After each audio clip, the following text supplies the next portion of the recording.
Debat calon presiden dengan tema pertahanan, keamanan, dan luar negeri di Istora Senayan, Jakarta tadi malam berlangsung panas. Selain saling sanggah program unggulan, debat juga diwarnai saling sindir antara Prabowo dan Anies. Sementara Ganjar tampil relatif lebih tenang dan lugas saat debat berlangsung.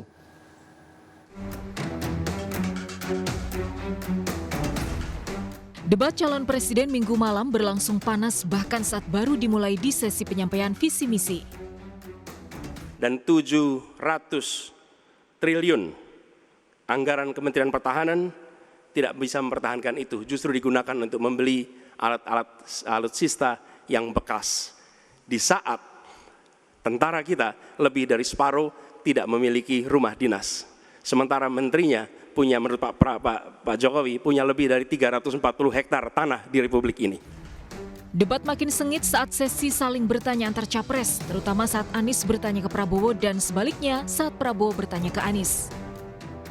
Apa hubungan antara standar etika seorang pemimpin negara dengan kemampuannya dalam menjaga pertahanan, keamanan, dan kedaulatan negara? Benar.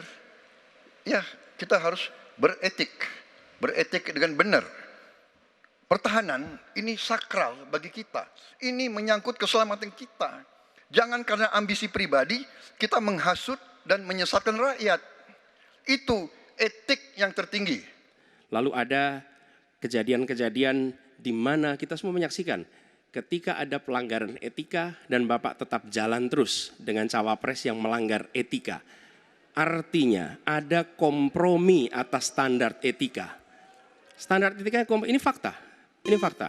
Dan kemudian dalam pidato Bapak mengolok-olok tentang pentingnya etika. Saya tidak tega untuk mengulanginya. Pertanyaannya, apa penjelasan Pak Prabowo soal itu semua? Nah, saudara bicara etik-etik, ya kan? Saya tuh keberatan. Kan? Saya menilai Anda tidak berhak bicara soal etik karena Anda memberi contoh yang tidak baik soal etik. Terima kasih. Panasnya suasana antara kubu Capres 01 dan 02 memancing komentar Ganjar Pranowo, Capres 03 yang tampil lebih tenang dan lugas. Mudah-mudahan saya didudukkan di tengah, memang agak mendinginkan dua kawan saya kiri kanan. Selain adu sengit kubu Capres 0102, debat semalam juga diwarnai saling sanggah sejumlah isu pertahanan. Proporsi anggaran pertahanan kita sumbernya IISS Military Balance Plus turun. Mengapa terjadi penurunan dan apa solusinya? Kita diganggu oleh COVID 2 tahun di mana terjadi refocusing.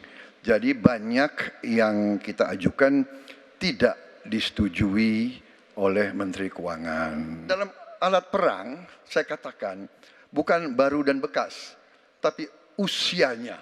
Capaian MIF kita hanya 65-49% dari target 79%, dan ini mengkhawatirkan karena akhir tahun ini sudah harus selesai. Bapak juga tidak menjawab. Jadi artinya sebenarnya apa yang Bapak jawab dari seluruh pengelolaan pertahanan yang ada di Indonesia ini? Yang Bapak ungkapkan itu saya bisa bantah, waktunya tidak cukup.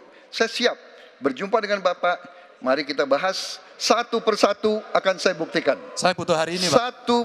Nggak bisa, saya tidak dikasih waktu. Berapa skor yang Bapak berikan atas kinerja Kementerian Pertahanan yang dipimpin oleh Bapak Prabowo? Silakan. 5 juga. Saya punya datanya dan kemudian akan saya sampaikan. Kita mesti mendengarkan betul-betul dari seluruh matra. Maka seluruh proses perencanaannya harus bottom up. Sehingga saya ketemu dengan seseorang berpangkat cukup tinggi, Pak, kalau Bapak kasih persenjataan kepada saya yang tidak saya butuhkan, sudah saya siapkan museum untuk saya taruh di sana. Karena itu menurut saya skornya justru di bawah 5, Mas Ganjar. Kalau 5 itu ketinggian, Pak Ganjar. Terima kasih. Mas Anies gak usah takut. Disebut aja angkanya berapa gitu loh. Kayak saya gitu loh. Jangan di bawah 5, sebut aja berapa. 11, Mas. Dari 100. Oke. Debat ketiga Pilpres berlangsung 120 menit diakhiri dengan pernyataan penutup. Usai acara, ketiga capres saling bersalaman kecuali Prabowo dan Anies yang tidak tampak bersalaman di atas panggung. Tim Liputan iNews melaporkan.